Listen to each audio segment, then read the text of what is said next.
What's going on YouTube? It's your homie guy about to bring y'all a new video today on the It's On You channel. And today this video is primarily about a new red dot that I got that I put on my SBR, but it's going to be some other updates that I did to my SBR, but we'll get to that in a second. But y'all know I got to do my EDC dump. So we're going to start off with my watch. This is the Singing Atlas, the accompanied by the Blue Shark strap. With this called the Bond or whatnot. All right, then we're gonna go to my keys, so I can firefight a key lanyard and a Olight keychain light on here. All right, my spare mag, which is a Met Guard mag from my PO1, and it is held by a Neo mag. My EDC wallet is a Recycle Firefighter minimalist wallet. All right, EDC light of choice is the Cloud Defensive MCH. This is the EDC head, accompanied by a ring retention. I forgot the exact name of it, but it's pretty cool. It takes the place of the therm switchback. All right, and then we have a tourniquet with a Sharpie on it. Also, we have my Brian the Rain notepad. Would have been in my back right pocket, but I'm recording from this iPhone 14 Pro. Then we have my EDC tool, multi-tool of choice, and it is the Leatherman Scalar tool, the CX model. All right, EDC blade of choice is the Spyderco Paramilitary 2, accompanied by the MXG Deep Pocket Carry Clip. All right, also on my front right pocket, we have my Apple AirPod Pros in a hype case. And then we have the good old chapstick. And we have my EDC pen, and it is the Fisher Space pen. This is the bullet. You see it's a nice compact. And you open it up to its full size. You got a full size pen right there. Pretty cool. All right, and EDC gun of choice is my CZPO1 Omega. And it has the True Glow night sights up top. And we have the thin matrix grips, G10 grips made by Lock Grip. We also have the Surefire X300, and it is riding in a Alex and Ryan design appendix holster with the discreet carry clip with their logo on it. All right, and EDC belt is the Blue Alpha Gear Hybrid EDC. Y'all already know, ain't none of that changing. All right, here we go. This is it. This is the Trigicon MRO, accompanied by the Scalarworks 1.93 Leap mount. And before we get too far, we're going to show that it is clear. This mag's empty, and it's nothing in the chamber. All right, so I'm going to put the mag back in just for aesthetics. All right, this is it. This is loving this red dot. I had some issues with it at first, and we'll get to that here in a moment. But everything is fine now. Shout out to Scalarworks for the great customer service outside of sending me no stickers, no t-shirt, no nothing, you know. But anywho, I'm gonna stop being petty. It's just funny. All right, but I'm gonna do a rundown of this because I did make some other upgrades outside of this red dot. Just for people just coming for the first time. You can also go back and look at the other videos. I try to remember to put those links somewhere up in here where you can go check those videos out and see where I came from up to now. So this is my 11.5 SBR. It is tax stamped. Unfortunately, I had to pay that stupid price to be comfortable. All right, we're gonna start off with the tip, and we're gonna, what you see first is the Cloud Defensive MCA, not MCA, this is Cloud Defensive Rain. This is the 2.0 and the clear anodized. All right, then the muzzle device, it is the Griffin Armaments lock hammer, and that's the one that comes with the suppressor that I run on here, and it is the M4 SD2. This is the full size, and this is what I primarily run this on. Like I said, you got your lock grip hammer on here for the muzzle device, and then we got some Magpul flip up sights. Also, as you can see, we do have the push pad for the Cloud Defensive Rain. This is their push pad switch or whatnot. At the bottom, we have a BCM CAC angle grip. Also, this rail is a BCM CAC grip, and I want to say it's 10.5 accompanied with some Magpul rail attachments to help with mitigate the heat and all that stuff, and also add grip. And then on this side, which come with this rail, is a QD attachment for your sling, also made by BCM. As we continue to go back, as you know, this is the TreasureCon MRO, mounted on a Scalarworks Leap mount. This is the 1.93. Also in the back, we have the Magpul flip-up sights. And then the charging handle is a Radiant Raptor SD charging handle in gray. And it has the little slits in there to help mitigate with gas. And also with this little edge back here, it helps with the gas as well. We're going to continue on to the back. We have the Law Tactical folder. Also, before I get too far, the barrel is 11.5-inch barrel made by Roscoe Manufacturing. And I also have their non-adjustable gas block and gas tube. And then as far as in the spring setup, it is a heavy buffer tube made by Griffin Armament. I went with the whole little setup for Griffin Armament since I'm using that suppressor. It's a heavy, I want to say it's like 6 pounds, not 6 pounds, I'm sorry, 6 ounces. The buffer weighs 6 ounces, and the buffer spring is a plus 15% in strength, so it's a little stronger or whatnot to help for longevity. And the stock we have is the B5 stock. I think it's just the original stock. And then the lure is a Spikes Tactical Hunting Badger lure. The safety selector is a Strike Industry ambidextrous safety selector. Also, the Mad Catch, the bolt catch and release is Strike Industry as well. It came together. What else we got? I said this was a BCM grip, which I love that grip. It's probably the best grip out there in the market. I know Magpul makes some nice grips, but this grip by far to me is the best one. Also have a little compartment where you can put batteries or whatnot in there. What else we got going? This is a BCM mil spec trigger, and I think that is it for this. Yeah, that's it. That's the whole rundown.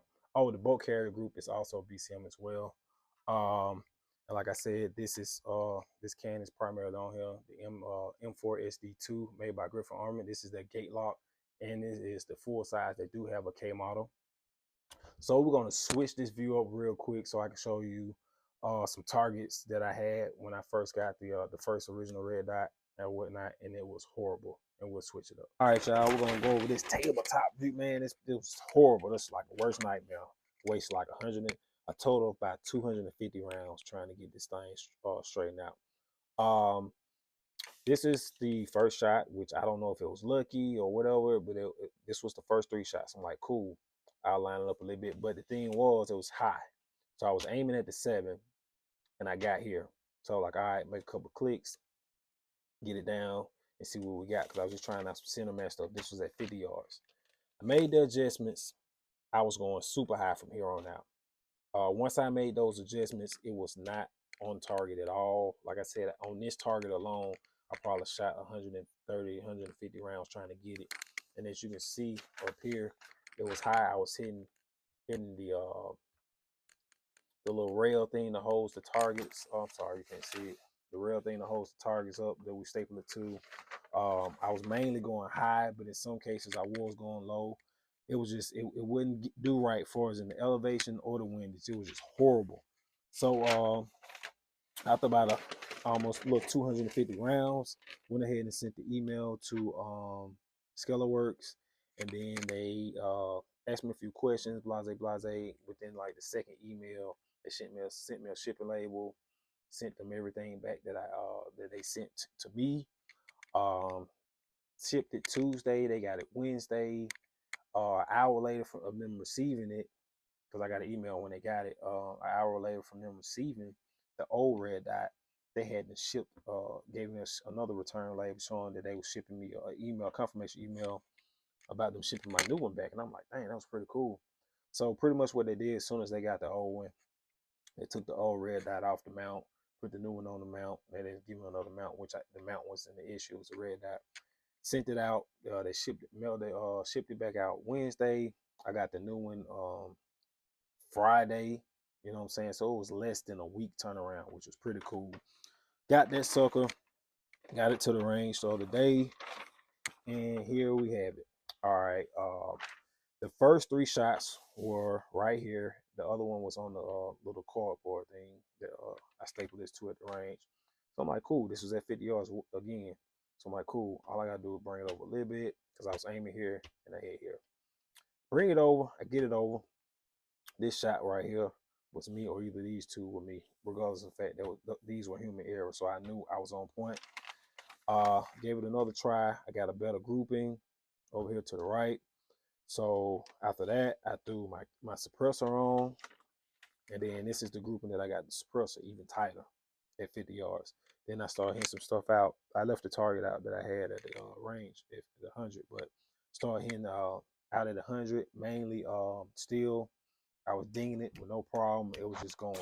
Um, I love the Trijicon Leap 1.93. I'm going to get one for my dang defense because I do have a Leap on there. That's what made me pick up the Leap combo with the Trijicon MRO, but it's just a little shorter, and I can tell the difference. I don't have to strain and push my neck down as much, and it sits up just right, and it give you a more of a natural hold and look for your neck or whatnot.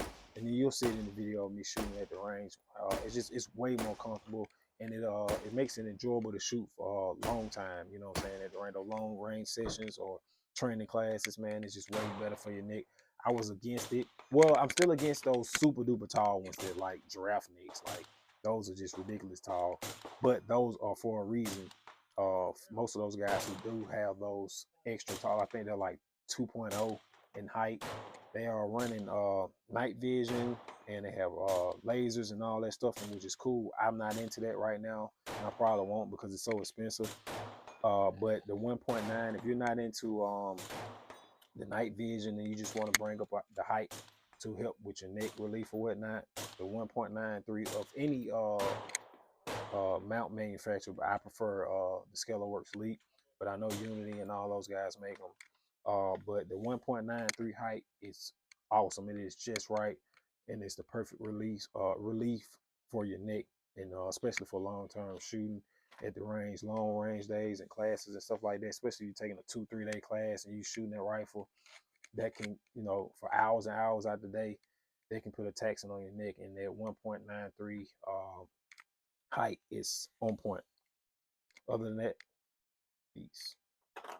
All right, y'all, here we go. Hopefully y'all enjoyed it, and I just threw the can on so you guys, maybe some people wanted to see it, even though I got some videos in there, but just wanted to see it with the can on here. Nice balance, nice little weight. It did add a little weight when I went with the Roscoe barrel, but that's neither here or there. It's still a short rifle. So it's only 11.5, so it's still not as heavy as full size rifle would be. And I love it. This is my main squeeze. I love it. I love it. I love it. I love it. Also, I forgot to mention this mount that I have. This Cloud Defensive rain on. This is an Aerosoccer mount or whatnot. Forgot to mention that. I know a lot of people want to know all the little specs or whatnot and the items that's on the firearms. But that is it, man. I hope y'all enjoyed the video. Yeah, don't be afraid to reach out to those companies when you get a red dot or something like that, and you have an issue like I had. And I was thinking, I was, second guessing myself, like, man, do I suck like this? I'm not adjusting this thing right. You know what I'm saying? And I went through a lot of rounds or whatnot.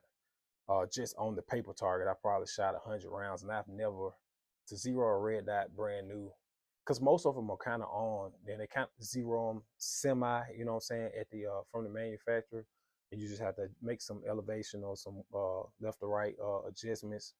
But for the most part, you should never have to use more than, unless you just don't know what you're doing. But for the most part, I've never used more than 6 to 9 rounds to get it to where I want it. And like I said, just on the paper part alone, I probably shot 100 rounds, and it was horrible. And then shot a few out at 100, which I would be aiming at a lower one, a lower steel target, and then I would hit the other steel target, which is about 3 or 4 feet away from each other, and I try to make an adjustment, and it just go totally opposite. It was horrible.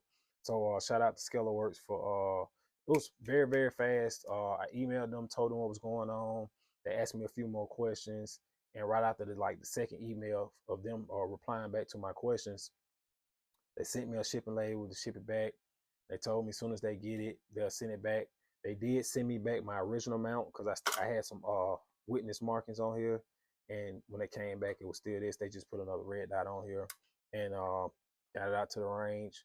Made a few adjustments. Boom, I was on paper real good at 50 yards, and even at 100 yards, I was hitting steel targets with no problem. So yeah. And who, the good companies, the big companies, sometimes they put out some faulty equipment out there, and it's not common, but it happens sometimes because everything is man-made. So anything can malfunction when it's man-made. But anywho, man, y'all get out there and train, be safe, and peace. All right, it's on you.